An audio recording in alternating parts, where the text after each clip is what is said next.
memperbaiki seorang diri, suruhlah dia membantu aku. Tetapi Tuhan menjawabnya, Marta, Marta, engkau khawatir dan mencari diri dengan banyak perkara.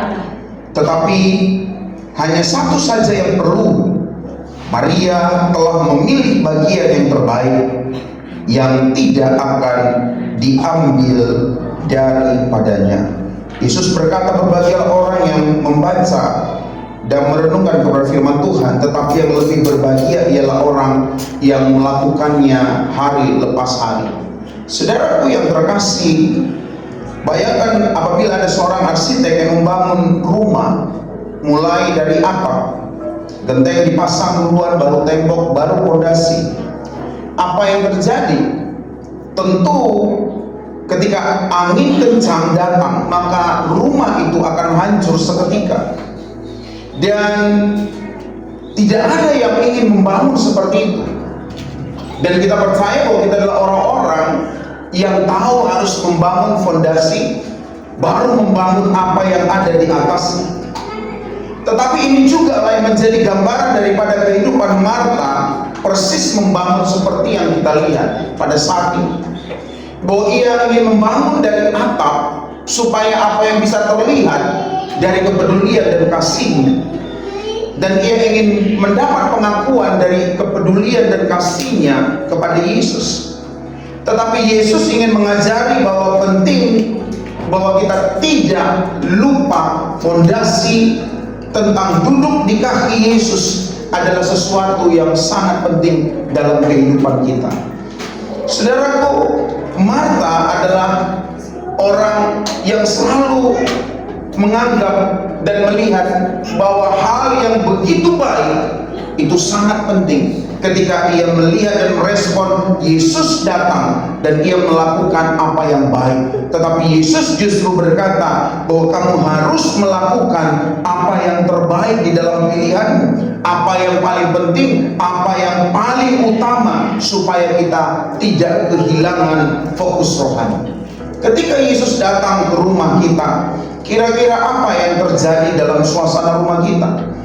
Apakah itu seperti dapur Marta yang penuh stres, penuh sungut-sungut, banyak masalah, banyak pergumulan, sibuk dan keduniawian, dan ada banyak tuntutan hidup? Atau kita sama seperti Marta yang berdiam di kaki Yesus, ada damai, ada keberserahan, ada berdoa, ada penuh perhatian pada firman Allah? Suasana rumah kita hari ini menentukan juga bagaimana bagian yang terbaik itu kita pilih dan kita miliki dalam kehidupan kita. Ketika Yesus datang ke rumah kita, bagaimana respon kita? Ketika Yesus datang ke rumah kita, apa keadaan rumah kita? Dan kisah daripada Marta dan juga Maria ini adalah gambar tentang bagaimana suasana daripada rumah itu. Bahwa mereka ada dua dan mereka tidak memiliki kesatian di sana, dan mereka tidak memiliki respon yang sama di sana.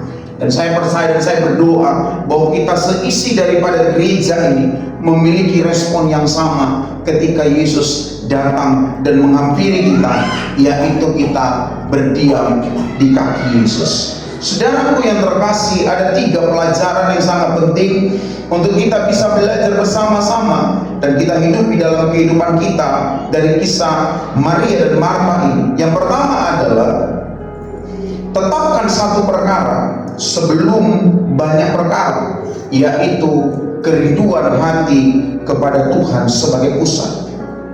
Yesus berkata dalam Lukas pasal yang ke-10 ayat 42, hanya satu yang perlu, yaitu memilih bagian yang terbaik yang tidak akan diambil daripadanya.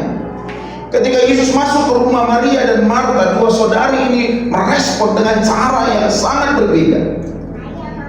Marta langsung sibuk dengan banyak perkara, melayani, menyiapkan makanan, mengatur segala sesuatu. Maria mengambil keputusan bahwa ia memilih satu perkara, yaitu duduk di kaki Yesus mendengarkan perkataan Yesus.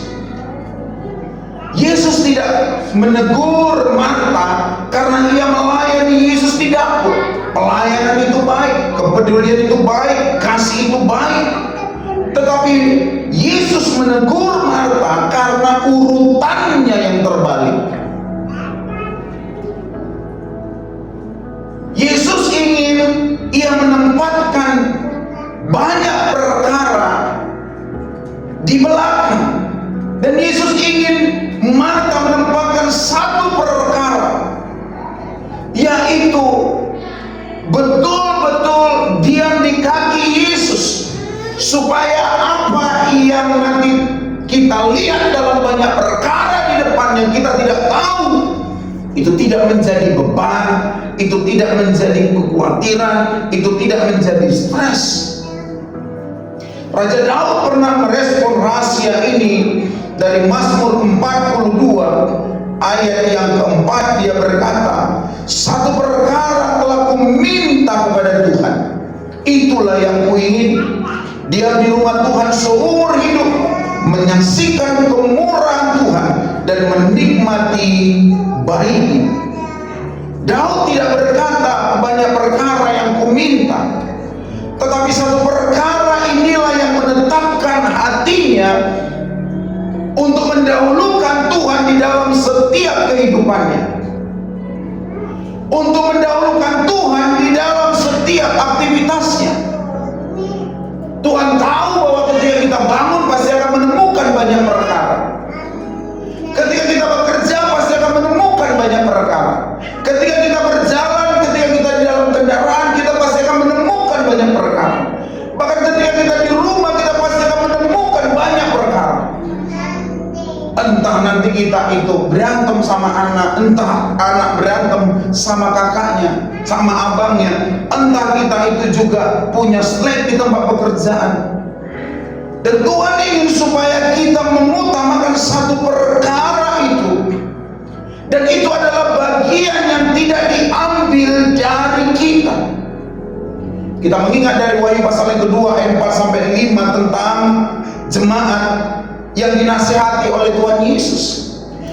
Di situ Yesus berkata, aku mencela engkau karena sepatah hal engkau telah meninggalkan kasihmu yang mula-mula.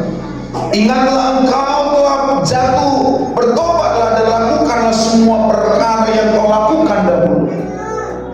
Bahwa ujian pencobaan itu akan begitu banyak perkara-perkara yang akan kita jalani, tetapi Yesus ingin supaya hati kita betul-betul memiliki perkenanan itu, hati kita betul-betul memiliki firman itu, memiliki tentang nasihat Tuhan itu, mendahulukan dia dari segala banyak pikiran yang mau kita pikirkan, banyak tindakan yang mau kita lakukan, sehingga ketika perkara-perkara yang begitu banyak yang kita temui dan mungkin akan kita temui dalam melanjutkan hidup, maka kita tidak akan jatuh, maka kasih kita tidak akan merosot, maka semangat kita tidak akan meruntuh, maka komitmen kita tidak akan hancur, maka kesetiaan kita tidak akan sirna. Seberapa banyak saudara kalau kita lihat sekarang dari banyak perkara-perkara membuat orang menjadi frustasi, membuat orang menjadi lemah, membuat orang menjadi tidak fokus kepada pencarian dan hubungan dengan Tuhan. Tetapi disinilah kita harus belajar bahwa fondasi daripada untuk melanjutkan kehidupan kita adalah memiliki waktu yang terbaik dengan Kristus.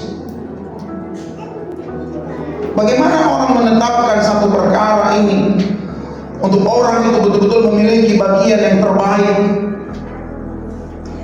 Dari Maria dan Marta kita belajar bahwa Maria menjaga telinga dan hati.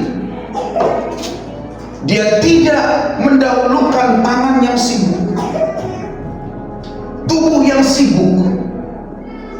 Yesus tidak menyalahi Marta mendahulukan untuk di dapur, tetapi Yesus sedang menasihati mana yang paling utama untuk ia lakukan ketika berjumpa dengan Yesus. Kadang kita bangun pagi, pasti kita duluan ingin pegang handphone. Pasti kita ingin persiapan kepada anak kita, pekerjaan kita, ala-ala kerja kita, atau kita memikirkan yang lain. Tetapi Yesus ingin mengajari kita bahwa kita harus dengar suaranya lebih utama daripada dunia. Kita mau meluangkan waktu dengan Dia. Makanya Yesus berkata, ini yang mau aku katakan. Latih diri kita untuk satu demi satu ayat, latih supaya kita betul-betul mau. Yang kedua, ambil tempat yang paling rendah di kakinya. Sekalipun banyak orang berjumpa Yesus, tidak semuanya orang mau duduk betul-betul di kaki Yesus. Tidak semua orang mau betul-betul belajar dan dididik dan diajar. Tetapi firman Tuhan menyatakan semakin rendah engkau duduk di kakinya, semakin tinggi engkau berdiri dalam urapannya. Semakin dekat, semakin rendah engkau di kaki Tuhan, maka engkau akan semakin melihat hal-hal yang baru yang ingin dibawa Tuhan untuk kehidupan baru kita. Ingat saudaraku, bahwa satu momen bersama Tuhan itu bisa mengubah segala sesuatu yang terjadi dalam kehidupan kita. Itu sebabnya ambil momen ini supaya kita juga tidak meninggalkan yang terbaik karena kita memilih yang baik. Jangan sampai kita menjadi seperti Marta yang melihat bahwa apa yang telah dilakukannya itu adalah sebagai respon utamanya untuk dia menunjukkan bahwa dia seorang yang percaya Yesus. Kita ke gereja ini pasti semua punya persiapan. Kita ke gereja pasti punya kesibukan. Tetapi seberapa banyak dari kita betul-betul datang untuk mempersiapkan hati kita untuk melihat sesuatu yang baru, untuk berjumpa pada momen pujian penyembahan, momen doa, momen firman, momen kita bersekutu dengan yang lain. Pasti kita punya banyak perkara yang mungkin masih kita pikirkan ketika saudara duduk di sini. Tetapi bagaimana Yesus mengajari Maria tentang pentingnya mengelola waktu dengan baik. Semua ada waktunya. Ada waktu kita bekerja, ada waktu kita sibuk, ada waktu kita mengelola rumah tangga, ada waktu kita betul-betul membangun kehidupan, ada waktu kita menenun, tapi ada waktu kita harus mendengar firman. Kita beberapa minggu yang lalu mendengar tentang benih yang ditabur dan jatuh di pinggir jalan, dan di situ ada iblis yang ingin mengambil benih firman itu. Perjuangan daripada benih itu begitu sulit. Tetapi saudara, kita tahu bahwa ketika benih itu ada, pertumbuhan itu pasti harus ada. Sebab disinilah satu perkara itu yang untuk menumbuhkan sikap-sikap yang baik di dalam firman, sehingga kita tidak menjadi orang yang takut, yang tidak melewatkan kesempatan ketika berjumpa dengan Kristus. Saudara, siapa yang menetapkan Tuhan sebagai pusat akan menemukan bahwa segala sesuatu yang lain menemukan tempatnya yang benar. Carilah kerajaan Allah dahulu, maka sisanya akan mengikuti. Yesus pernah mengajarkan dalam Matius pasal yang ke-17 ayat yang ke-27 tentang bagaimana murid-murid sudah kembali ke kehidupan lama ketika Yesus sudah mati dan Yesus bangkit dan melihat murid-murid kembali menjalan. Dan di sana Yesus berkata kepada murid-murid, "Jalanlah, engkau tebarkan jalan, pancinglah." Tetapi mereka berkata apa? Gak mungkin itu kami dapatkan kembali. Tapi mereka ingat perkataan yang sama pernah kami dengar ketika kami ada di pinggir danau, dan ketika itu Yesus nyuruh, "Jalanlah, tebarkan jalanmu," dan kami memiliki banyak ikan dan kapal itu tidak bisa memuat ikan itu. Dan ketika Yesus menyuruh, maka mereka memancing dan mereka mendapatkan ikan dan mendapatkan dalam satu mulut ikan uang koin perak. Yesus ingin mengajarkan bahwa kita nggak perlu takut dengan perkara-perkara apa yang akan kita temui. Tetapi pondasi kita itu, hati kita itu tenangkan dulu, hati kita itu damaikan dulu, hati kita itu semangatkan dulu, hati kita itu penuh dengan api dulu. Pasti saudara, ketika kita keluarkan motor aja udah pasti bisa masalah. Ketika kita udah pinjam di kantor aja udah bisa, pasti akan ada banyak perkara. Tetapi jangan sampai perkara-perkara itu membuat hatimu pahit, membuat damaimu pecah, membuat imanmu hancur, membuat keyakinanmu luntur, membuat fokusmu menjadi terpecah entah kemana-mana. Ketika Yesus berjumpa dan mengunjungi kita, Dia hanya ingin supaya kita mendengarkan kehendak-Nya. Sekarang ada begitu banyak alternatif. Saudara bangun, tinggal buka Facebook, lihat status orang rohani khotbah pujian banyak. Buka TikTok, lihat pujian, lihat status konten-konten rohani. Mudah sekali. Tetapi seberapa banyak hati kita betul-betul mendengar suaranya? Seberapa banyak dari kita betul-betul sedang duduk di kakinya ketika kita itu membaca firman itu, mendengar puji-pujian itu. Seberapa banyak kita betul-betul merendahkan diri, sedang mau dididik, sedang mau diajar, ketika kita mendengar puji-pujian dan firman dan pengajaran apapun. Kadang kita tuh menjadi orang yang ingin tahu saja, ingin menambahi wawasan-wawasan keimanan kita, menambah wawasan-wawasan pengetahuan Kristiani kita, tanpa apa yang kita dengar itu membuat tumbuh iman itu. Tetapi inilah yang diajarkan oleh Yesus, bahwa tetapkan satu perkara sebelum semua perkara-perkara kau lihat dan kau hadapi, dan itu ialah duduk di kaki Yesus, punya waktu sama Yesus. Saya selalu, saudara, setiap pagi sebelum saya beraktivitas apapun, saya menyempatkan diri sama Kristus.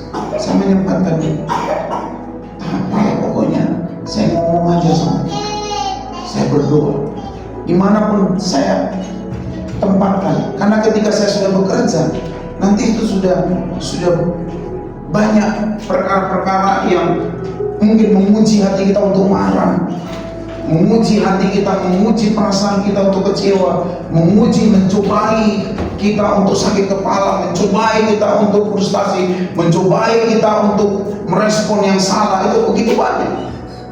Di setiap ada waktu, buat momen yang terbaik. Di setiap ada waktu, buat momen yang terbaik.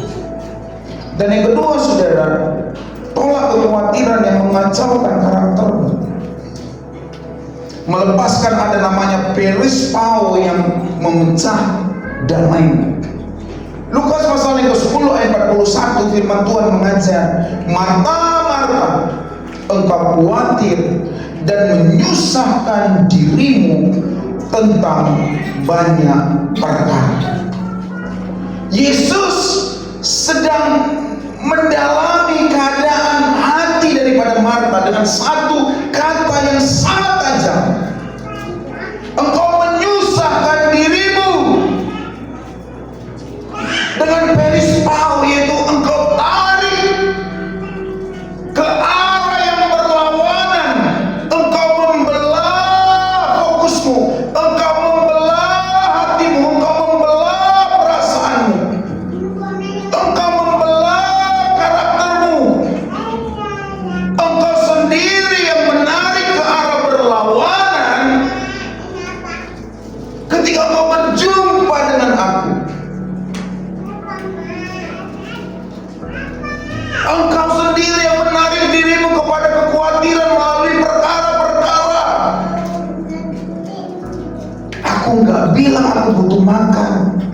Aku nggak bilang aku sedang lapar.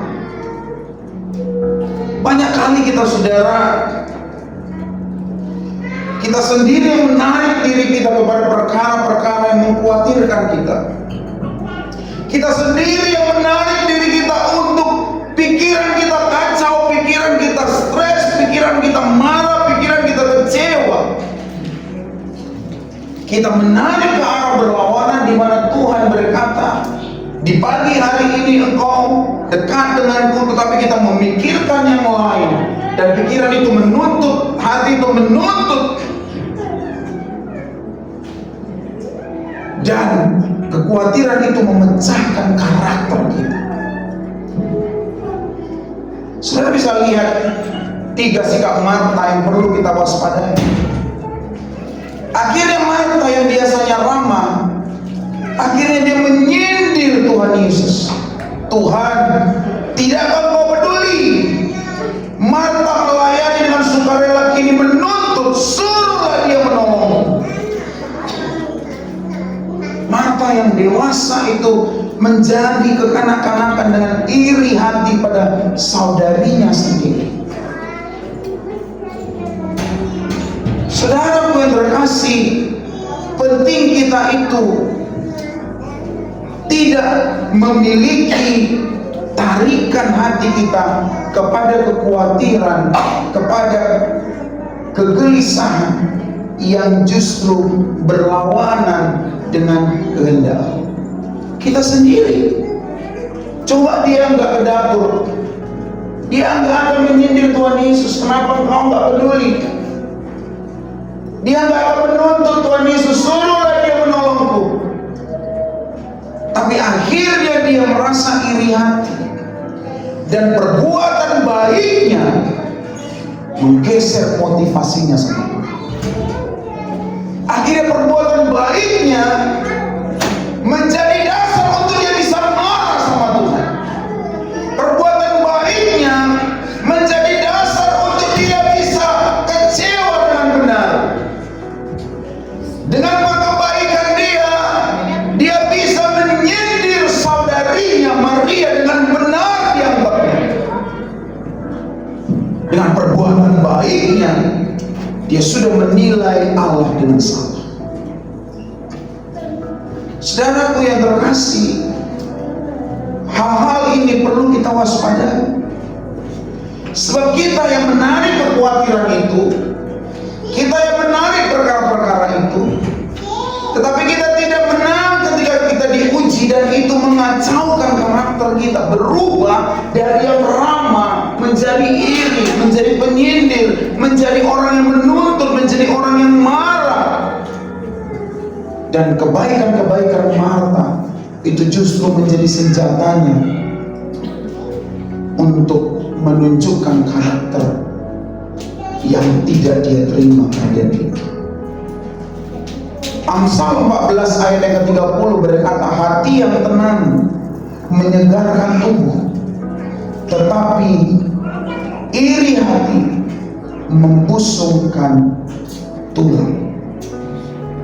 Marta nggak tenang hatinya. Akhirnya lelah fisiknya, lelah hatinya, iri hatinya,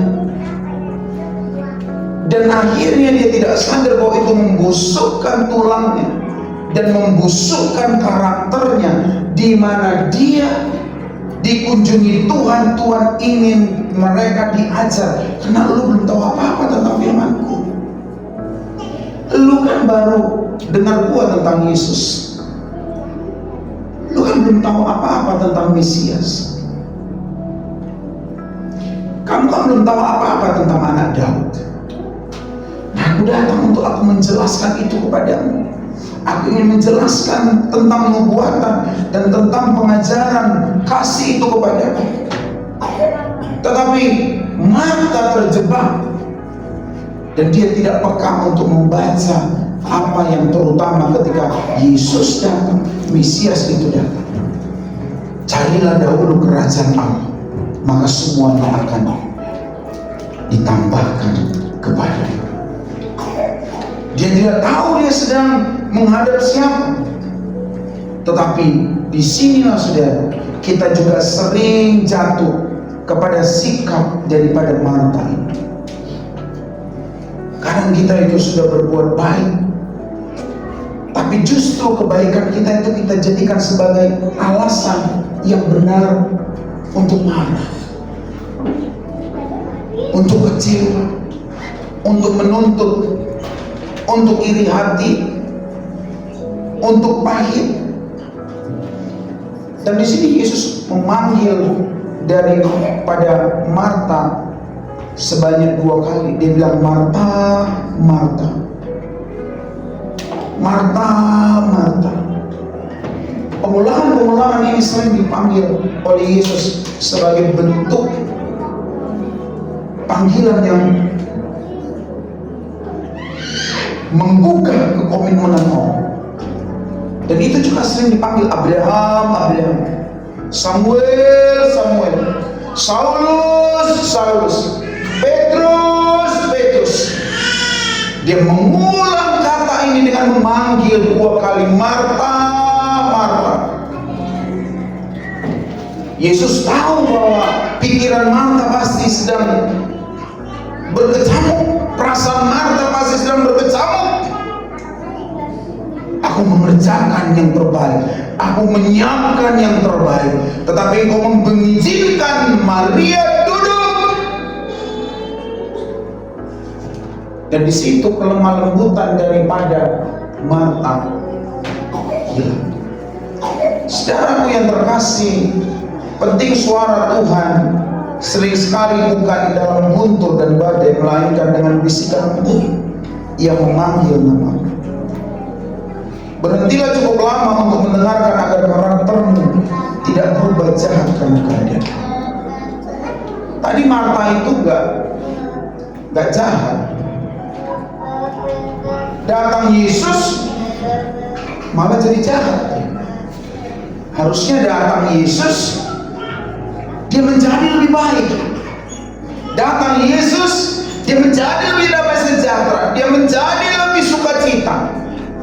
Hatinya harusnya berkobar-kobar, tapi datang Yesus, justru keadaan itu membuat dia berubah menjadi jahat. Kita harus tahu dan mulai melihat tanda-tanda apa yang menarik karakter kita, suasana apa yang menarik damai sejahtera kita, sehingga menjadi berlawanan ke arah kehendak Allah, berlawanan dari apa yang kita sudah terima ajaran itu, berlawanan dari apa yang kita impikan di dalam surga, di dalam kebaikan dan anugerah Tuhan. Saudaraku yang terkasih, itu sebabnya Filipi pasal 4 ayat yang ke-6 sampai ayat ke-7, janganlah hendaknya kamu khawatir tentang apapun juga, tetapi nyatakanlah dalam segala hal keinginanmu kepada Allah dalam doa dan permohonan dan ucapan syukur. Dalam segala hal ini yang melampaui akal akan memelihara hati dan pikiranmu dalam Kristus Yesus. Ketika Yesus datang, harusnya Marta sudah ingin melihat apa yang melampaui akal yang selama ini dia dengar tentang Allah, apa yang melampaui pikiran, apa yang melampaui daripada seluruh yang pernah dia dengar, yaitu harusnya yang baru. Tetapi justru dia tahu keadaan membuat dia semakin jahat. Apapun keadaan yang kita jalani saat ini yang menguji hati kita, mencobai bahkan perasaan kita, jangan kita berubah menjadi jahat. Amin. Katakan kiri kananmu, jangan berubah menjadi jahat. Kebaikanmu diperhitungkan Tuhan kok. Kebaikannya membuat dia menjadi jahat. Dan di sini kita harus bisa betul-betul belajar bahwa kekhawatiran yang tidak kita kuasai hari ini akan mencuri damaimu, bukan hanya hari ini, besok juga, seminggu, sebulan, setahun, 3 tahun, sampai ada orang di istilah Batak sampai pajupang di tanah, di tanona narara. sampai nggak mau dia berdamai, sampai berjumpa di tanah kematian, di kuburan sama-sama mati. Tetapi kita tidak seperti itu sebagai anak-anak Tuhan. Kita adalah orang yang khawatir hari ini. Mungkin kekhawatiran kita, kok ngomongnya seperti itu sih? Kekhawatiran kita, kok sikapnya seperti itu sih? Kekhawatiran kita, kok pekerjaanku jadi seperti ini sih? Kok ekonomiku seperti ini sih? Kok kesehatanku seperti ini sih? Kok pelayananku seperti ini sih? Kok jemaat ini seperti ini sih? Mungkin ada banyak yang bisa membuat kita khawatir, apapun itu. Kok hasilnya seperti ini sih? Tetapi firman Tuhan bilang, kekhawatiran apapun yang kau jumpai hari ini, serahkan sama Dia. Jangan sampai Dia mengambil karaktermu di hari ini. Bahkan besok karaktermu itu udah gak ada. Seminggu karaktermu itu udah gak ada. Sebulan karaktermu itu gak ada. Setahun udah sulit kau bangun karaktermu itu. Dan akhirnya karakter ilahi kita, karakter Kristus yang ditanam pada kita itu tidak ada lagi. Hilang buah roh itu. Udah capek kau bangun buah roh kesabaran itu 3 tahun, 5 tahun, 7 tahun kau mengikut Kristus, ternyata hilang hanya dalam 1 minggu karena kau memikirkan perkataan orang, sikap orang, keadaanmu, dan itu membuatmu menjadi jahat, dan itu membuat buah rohmu hilang. Gak ada lagi. Dari 9 buah roh, mungkin tadinya kau punya 5, karena kekhawatiran itu, kesusahan dari hatimu, hilang tinggal 1. Paling membangunnya capek, banyak pengorbanan. Itu sebabnya kita harus waspada selalu. Itulah Yesus bilang, memiliki bagian yang terbaik. Bahwa ini bukan sesuatu yang murah yang bisa kita ciptakan lagi. Ini bukan menjadi sesuatu yang murah yang bisa kita beli lagi. Ini bukan sesuatu yang murah yang bisa kita dapatkan lagi. Ini momen yang sangat berharga yang harus engkau jaga. Ketika engkau dan saya mendapatkan itu dari Kristus, jangan sampai hilang. Jika saya sebagai gembala menanyakan kepada saudara, karena saya mengasihi saudara, apa yang sudah dicuri dari karaktermu saat ini? Dan di 3 bulan ini karakter itu sudah tidak ada darimu. Karakter Allah itu sudah tampak kabur, tampak hilang. Atau di setahun kemarin, karena suasana kau menjadi jahat, atau karena seminggu yang lalu, karena keadaan engkau menjadi jahat, menggeser hatimu, sukacita menjadi tidak berkenan di depan. Dan yang terakhir, yang ketiga, tetap bertahan dalam ketekunan dan kesetiaan, menolak digeser sampai menerima janjinya. Lukas 10 ayat 39 sampai dan 42 berkata, Maria ini duduk di dekat kaki Tuhan Yesus dan terus mendengarkan perkataannya. Maria telah memilih bagian yang terbaik yang tidak akan diambil daripadanya. Ketika Marta mengatakan, tidakkah kau peduli ya Tuhan, disindir dia. Ketika Marta berkata, suruhlah Tuhan saudariku itu membantuku, dia punya tekanan di situ. Buat malu aja di Marta ini. Datang Yesus ke rumah kita, masa kayak gitu omonganmu sama aku? Dia punya tekanan di situ. Dia gak enak hati juga. Gimana lah datang Tuhan, bukan tiap-tiap hari Tuhan Yesus datang. Ini Tuhan Yesus yang datang. Tapi mereka tetap beradik jadi sindir menyindir dan melakukan serangan langsung terhadap Maria. Kok perempuan itu kalau udah datang tamu yang istimewa, sindir menyindir selesai. Bisa nggak cakapan itu 2 tahun. Kau ya kak ya, karena ada aja yang tadi Tuhan Yesus ya, mau kujambannya ke sana. Betul. Mulut kau tuh gini kan bertahun-tahun. Lagi orang Batak gitu. Iya betul. Aku tadi udah sabar kali. Betul, itu karena di situ aja Tuhan. Sekali sebenarnya udah kulihat sendal Tuhan memutar kok lemparkan kota itu. Ya lo kok bencol lah, kok pasti begitu kan? Ya orang barat, kita kan orang Sumatera kan pertama begini mungkin kan Maria begini depan Yesus kan? Mana perasaan itu? Suruhlah itu, pemalas itu. Tuhan, gitu itu. Di Maria. Tapi bukan kayak gini dia. Ya. Bukan kayak gitu. Gitu. Bukan begitu. Tapi coba lihat dulu kiri kanan, bukan masih senyum dia itu.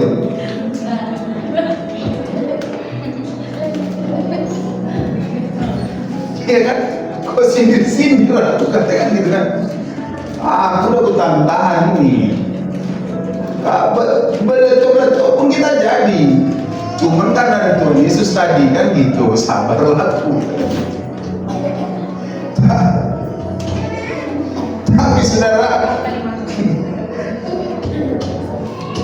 Tapi saudara, bahwa Maria bukan mengabaikan tanggung jawabnya. Maria bukan pemalas. Maria bukan tak punya hati membantu saudara. Tapi dia tahu bahwa ini momen yang sangat berharga dan tidak akan kembali lagi. Aku nggak mau menggeser porsi dudukku sampai aku menerima janji. Aku nggak mau bergerak sampai aku diteguhkan bahwa aku memiliki suatu kepastian di rumah sepanjang masa. Aku nggak mau bergeser sampai aku diyakinkan oleh Yesus, oleh firman-Nya, bahwa aku tidak akan khawatir tentang apapun yang akan terjadi ke depan. Dan saudara ingat, ternyata di setelah kejadian ini, saudara Maria dan Marta meninggal.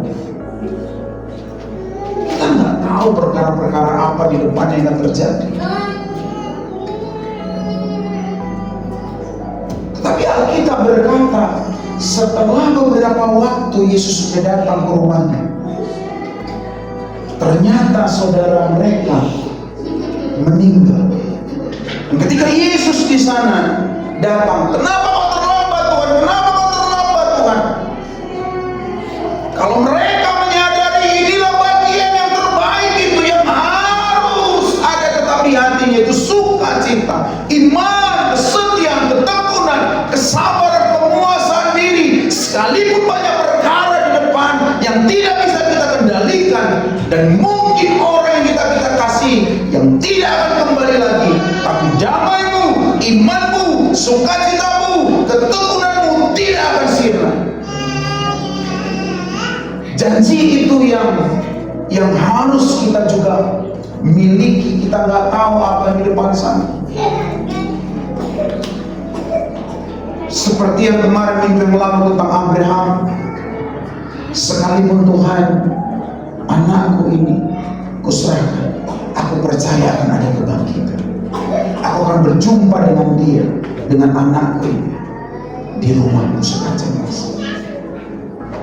Karena janji-janji Tuhan itu harus kita pegang, saudara. Catat. Saya dari dulu itu saya mencatat, masih ada di tulisan-tulisan saya, mendengar khotbah saya catat. Dan bukan dia sedang melakukan perlawanan sama Marta. Dia bukan sedang melakukan semacam perang dingin sama Marta, bukan. Kak, aku percaya ada maksud Tuhan di sini. Ada janji Tuhan di sini. Mungkin saat ini kita belum dapat ini. Mungkin kita saat ini nggak ngerti. Pasti ada maksud Tuhan. Beneran. Saudaranya meninggal. Puji Tuhan aja dibangkitkan Tuhan. Ujian-ujian itu, saudara, pencobaan-pencobaan itu, disinilah kita lihat ketekunan dan kesetiaan itu diuji. Maria bisa aja bangkit, bisa aja dia merasa bersalah dan dia pergi ke dapur, tapi dia tidak melakukannya. Ayat 39 di situ ada menggunakan kata Yunani ekueon, yang artinya dia mendengarkan terus menerus dan tidak terputus, dia bertahan. Kalau saudara dengar khotbah ini, paling khotbah ini sebentar lagi selesai, tapi biarlah hati kita itu terus menerus, tanpa berhenti, tanpa terputus, hati kita itu menyenangi firman, tanpa terputus jiwa kita itu memuji, jiwa kita berdoa. Jangan langsung tergantikan, ditarik ke arah yang berlawanan. Setelah ini, yang tadinya kita mendengar beberapa menit terus menerus firman, akhirnya ditarik ke arah berlawanan, jadi melawan firman, terputus tidak mendengarkan firman. Maria menunjukkan bahwa dia terus menerus, dia terus mendengar, dia terus mendengar, tidak terputus tentang janji dan firman Allah. Apa itu, saudara? Ketekunan dan kesetiaan yang membuat dia menjadi tetap bertahan di situ. Ketekunan itu adalah, dalam bahasa Yunani-nya hypomone, yaitu kemampuan untuk berada di bawah beban tanpa menyerah.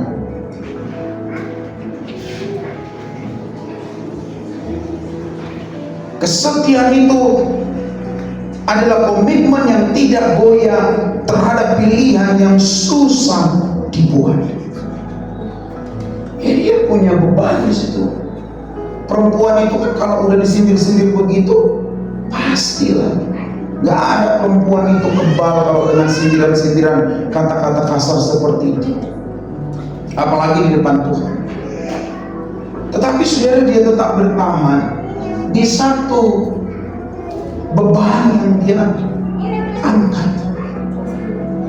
Saya nggak tahu apa beban saudara, apa yang membuat saudara merasa terbeban sekarang, membuat pikiran saudara, kehidupan saudara merasa berat. Tetapi firman Tuhan mengajari kita melalui Maria bahwa ia tidak menyerah sekalipun beban yang diangkatnya besar secara psikologis. Saya nggak tahu sekarang saudara, beban psikologi saudara, beban kejiwaan saudara membuat saudara sakit mental, membuat saudara mental saudara nggak sehat, perasaan saudara nggak sehat, jiwa saudara nggak sehat, iman saudara nggak sehat. Tetapi firman Tuhan pada hari ini menegaskan untuk kita belajar dari Maria bahwa dia tidak sengaja, dia bukan ingin perang dingin, dia bukan ingin menunjukkan kesombongan, perlawanan yang tidak hormat kepada saudarinya, tetapi dia mau mendengarkan, sebab dia tahu semua waktu ada waktunya, semua masa ada waktunya. Ada waktu mendengar, ada waktu berjalan, ada waktu berbicara, ada waktu beristirahat, ada waktu ini, ada waktu itu. Dan dia betul-betul menunjukkan ketekunan dan kesetiaannya di situ. Ibrani pasal yang ke-10 ayat 36 berkata, kamu memerlukan ketekunan supaya sesudah kamu melakukan kehendak Allah, kamu memperoleh apa yang dijanjikan itu. Yakobus 1 ayat 12, berbahagialah orang yang bertahan dalam pencobaan, sebab apabila ia sudah tahan uji, ia akan menerima mahkota kehidupan yang dijanjikan Allah kepada barang siapa yang mengasihi dia. Setiap kita punya ujian. Marta punya ujian, Maria punya ujian. Tetapi kita harus menang tentang itu. Kita harus melakukan kehendak Allah di dalam masa ujian itu. Kita harus tetap berjalan di dalam kehendak Allah, kesetiaan kepada Allah di masa pencobaan itu. Saudaraku yang terkasih, Tuhan mengundang setiap orang percaya untuk menata ulang prioritas itu. Mencari Tuhan harus menjadi prioritas.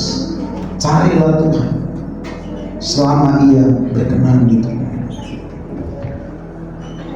Sebenarnya perkataan ini sangat kritis. Kalau untuk sekarang, apa pula ya ini? Sekarang gampang kali buka Facebook pun cari Tuhan, buka TikTok pun cari Tuhannya. Apa banyak gereja cari Tuhannya? Apa ini cari Tuhannya? Masalahnya kalau sudah bergeser hati kita dan karakter Allah itu sudah hilang, kita sebenarnya bukan mencari Tuhan, hanya ada di dalam satu tatanan untuk pengakuan kita bahwa kita pengikut Tuhan.